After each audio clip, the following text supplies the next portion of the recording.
O amor como coisa de outro mundo.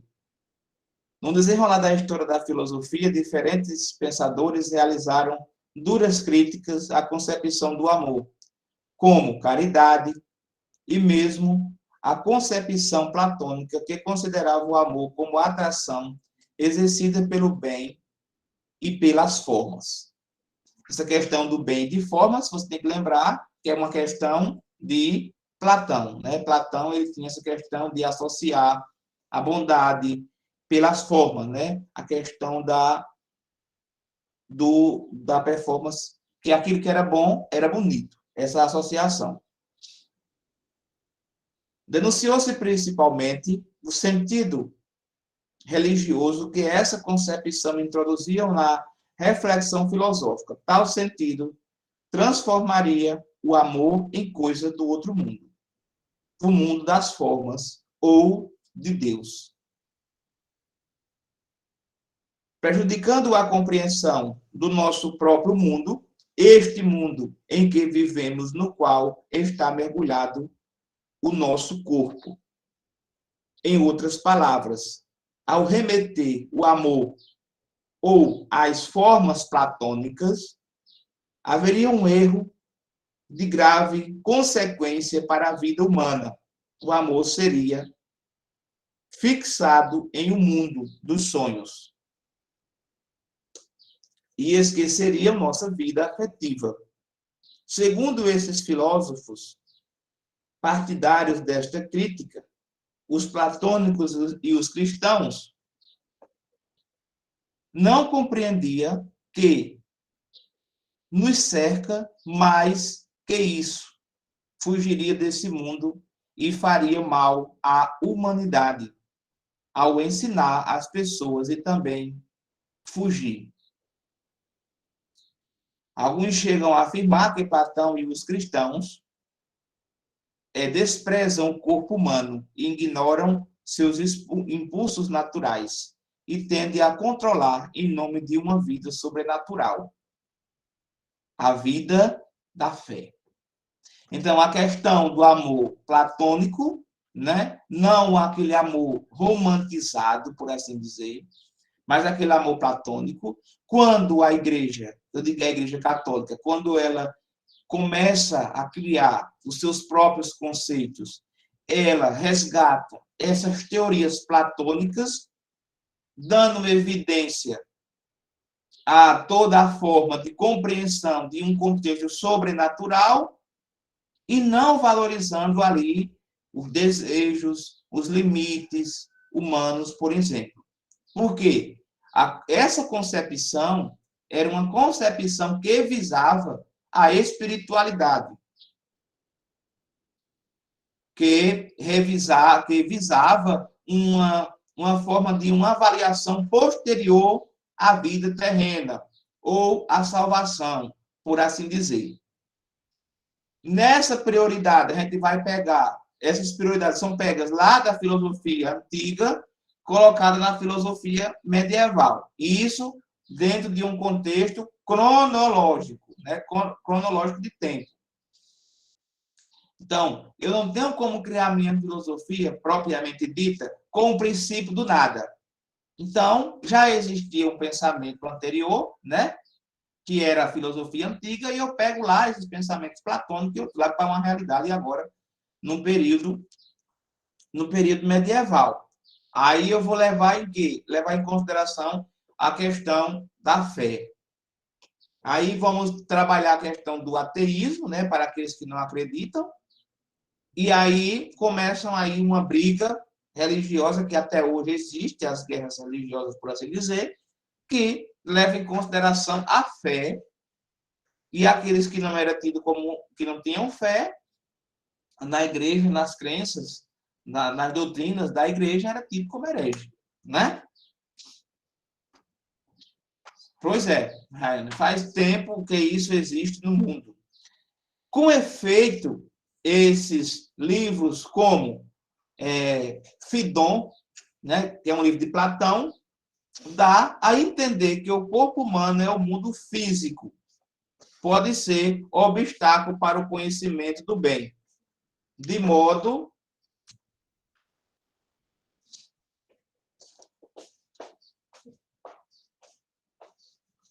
obstáculo para o conhecimento do bem, de modo que a verdadeira sabedoria seria alcançada por conseguir se libertar-se do corpo. Então, esse libertar-se do corpo físico. Se eu me liberto do corpo físico, eu consigo uma estabilidade espiritual. Eu preciso me libertar desse corpo que me prende, dos meus desejos, dos meus limites. Então, do lado patrístico, Agostinho de Hipona, na obra, o livro sobre 83 questões diversas, por exemplo, ele interpreta o bem como Deus e conclui que é possível conhecê-lo por meios exclusivamente da inteligência, sem a interferência do corpo. Aí eu consigo, dentro de uma visibilidade, de uma visibilidade de fé, o corpo seria sempre uma coisa que eu posso descartar.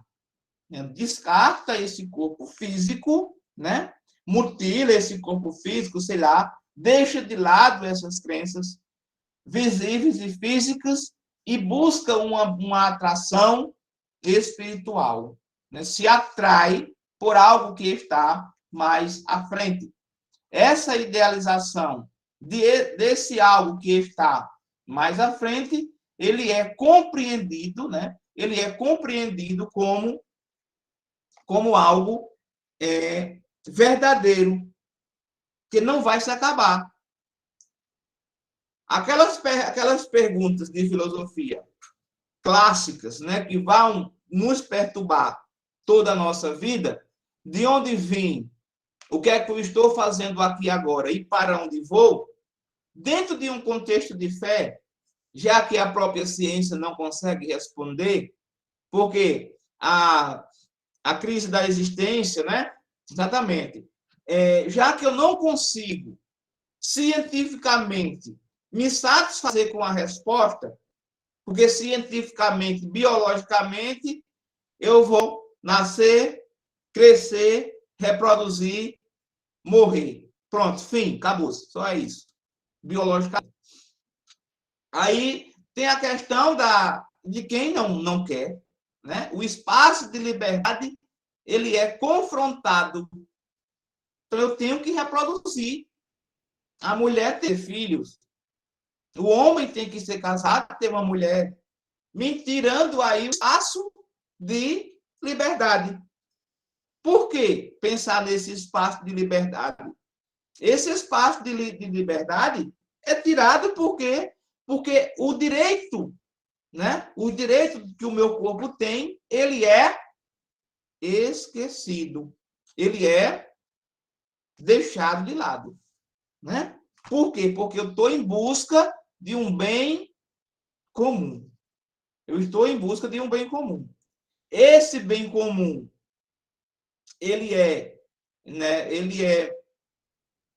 prático, podemos dizer assim, ele é prático e ele vai me dar algumas respostas. Por exemplo, eu vou ter a certeza de que, além desse mundo, existe algo extraordinário, a salvação. Embora que Santo Agostinho, posteriormente, entre aí num estado de contradição e diga e dê um espaço ao livre-arbítrio, para você ser aquilo que você quiser ser. Tá certo, gente? Vamos lá. Assim, diante dessa realização, aliás, relativação, do corpo, de seu não ser, pensadores como Nietzsche, Friedrich Nietzsche, ele fala o quê?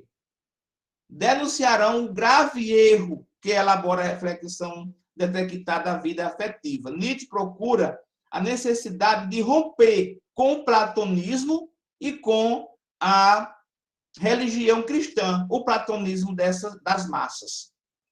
De acordo com sua interpretação, Platão teria abafado o espírito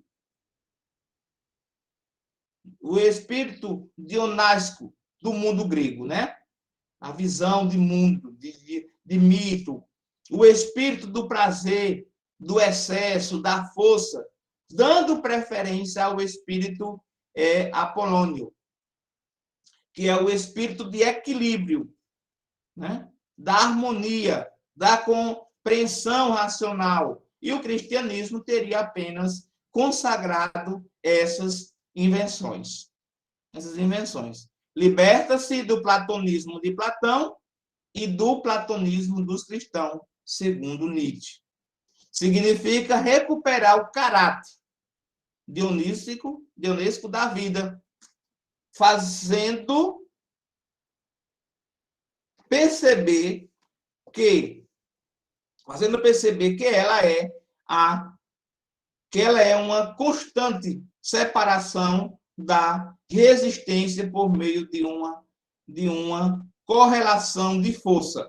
O universo, mesmo a um conjunto de força que nos move tudo e a vencer obstáculo e afirmar-se. Ao falar de força, Nietzsche não faz um elogio da violência, e sim da tendência a ultrapassar resistências observáveis, principalmente nos seres vivos. Ser forte não é ser violento. Porque quem é verdadeiramente forte não busca exterminar os outros, mas dominá-los o suficiente para manter o jogo em que os fortes podem se afirmar. Os platônicos, sobretudo cristãos, cultivaram uma atração doentia pela fraqueza e se apagariam a ela. Segundo Nietzsche, em vez de lutar com as resistências da vida, lhe opõem, fogem da luta e vivem o mundo dos sonhos, especialmente dos sonhos da vida melhor na eternidade junto com Deus. Isso para Platão foi algo extraordinariamente negativo, né? É tanto que na página 171 tem a questão do Dionísio, né? E a questão de Dionísio e Apolo, trabalhando a referência entre a força e entre o equilíbrio. Então, eu tenho sonhos, eu tenho metas. Tá entendendo, gente? Eu tenho sonho, mas eu tenho metas. Só que essas metas, se eu for em busca delas, eu posso me distanciar de um propósito maior, que é Deus, que é uma salvação, que é a salvação. Salvação essa em um Deus único, né? Único, apresentado pela Igreja Católica, né? Apresentado pela Igreja Católica, mas que no período onde Platão falava de buscar uma perfeição, Platão não estava falando de Deus. Porque nesse período, a ideia de Deus ainda não existia no pensamento humano. Deus vai começar a ter uma 172, eu parei, Miguel. Logo no comecinho. Então, eu vou ter aí a questão da igreja, certo? Eu vou ter a questão da igreja usando referência mítica, platônica, para provar a sua fé. Veja que loucura. Se a gente tiver pouca fé, a gente se perde. Porque a igreja ela não cria um espetáculo, né? Ela não é que cria, não inventa, mas ela pega resquício ali da filosofia antiga de Platão, que não falava em Deus, falava em coisas sobrenaturais, mas que eram os deuses da mitologia, por assim dizer. Certo?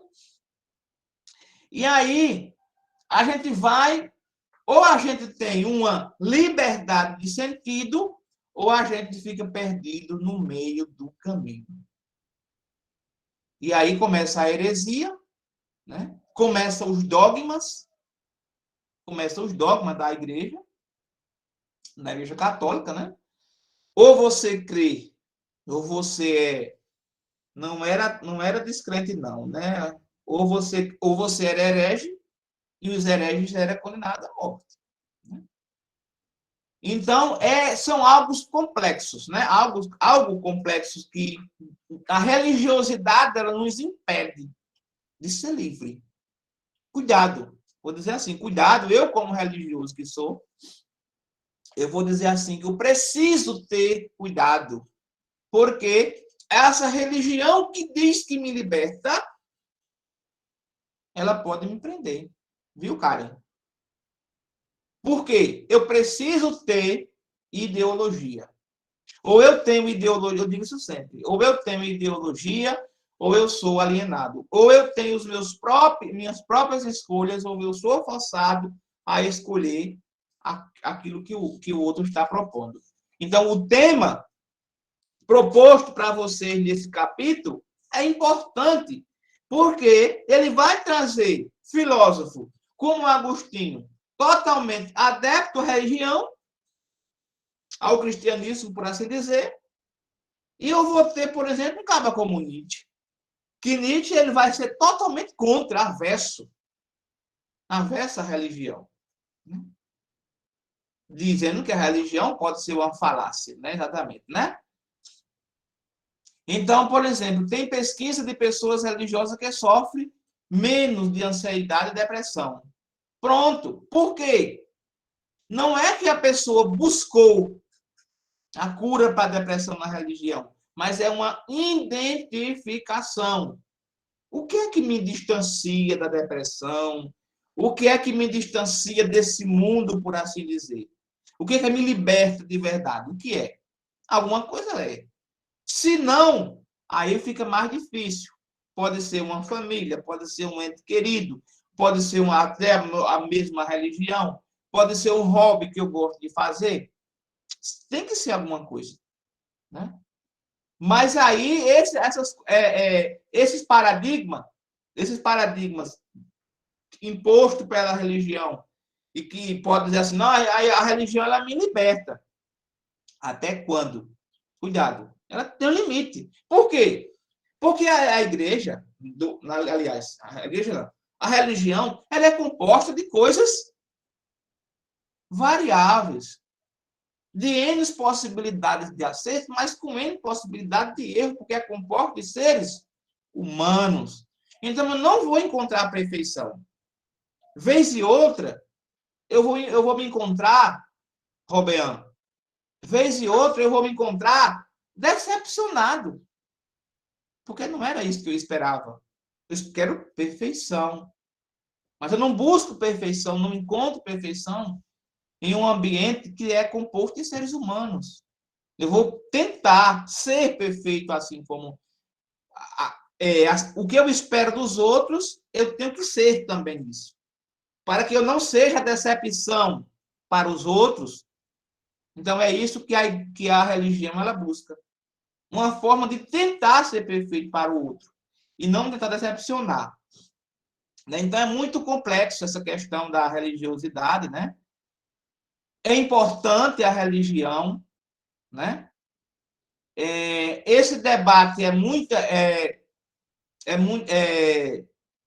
abrangente. Eu sinto um anseio, eu vou dizer, um anseio de uma fala de uma pessoa que falava muito, que gostava de debater, não falava muito no sentido de falar abobrinha, mas Eduarda, né? Maria Eduarda Santos. A Eduarda, né, tem um debate muito bom. Eu sinto vontade, né, de ouvir Eduardo trabalhando um tema sobre essa questão de fé, que eu acredito que ela tem um recado, né, para dar para nós. E Não sei se ela está conseguindo ouvir, se ela consegue falar alguma coisa do tipo. Eu até gostaria que ela se manifestasse. Mas a religião ajuda, dá sentido às pessoas, dá sentido. Né? Eu não estou dizendo que a religião é algo negativo. Eu estou fazendo um comparativo entre, né? Eu estou